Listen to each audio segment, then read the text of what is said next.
Hello, everyone. This is Keith Jackson, and welcome to Jack's Math Notebook. In this video, we're going to factor polynomials, and we have three big examples to show you how they're done. And so let's begin with the first big example, in which we have the expression of 5x squared minus 3x. And so how are we going to factor this? Well, here's what we do know. We know that this expression has a common factor of x. And so what we're going to do, we're just going to factor out the x. And so when we factor out the x, here's what happens. So we have x on the outside, and we're going to multiply that by the quantity of 5x minus 3.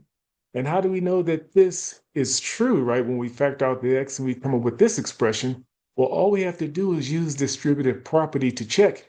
And so when we do that, when we go x times 5x, well, we get 5x squared.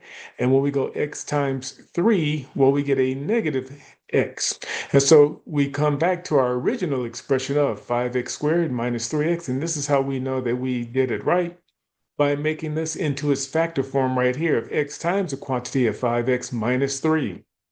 And let's move on to big example 2, in which we have 4a plus 12a cubed, or 12a to the third power. And in this case, this expression has two common factors that we can factor out, and those factors are 4 and a, and let's factor those out.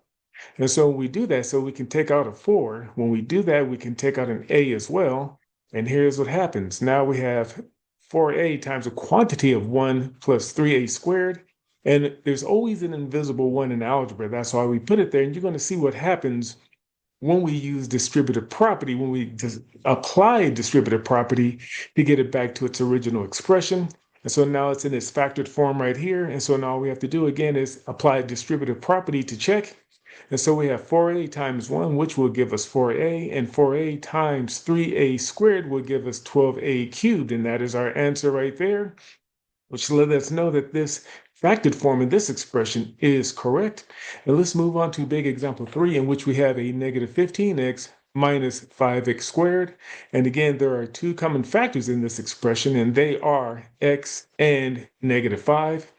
And what we can do is we can actually factor out a negative 5 right here, a negative 5x.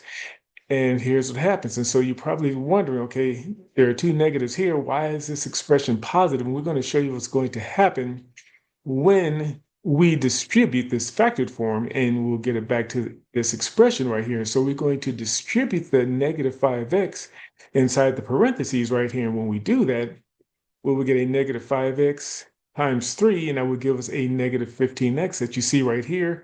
And then when we multiply this negative 5x times this positive x, well, a negative times a positive will give us a negative x, and now we have a negative 5x squared. So this factored form of this expression is true. Okay, you have been given a lot of information, and I wouldn't blame you if you need to pause the video to take a look at these three big examples, or replay this video as many times you need to gain a deeper understanding of this concept. But in the meantime, please comment, share, like, and subscribe to Jack's Math Notebook for more content. Thank you, and goodbye.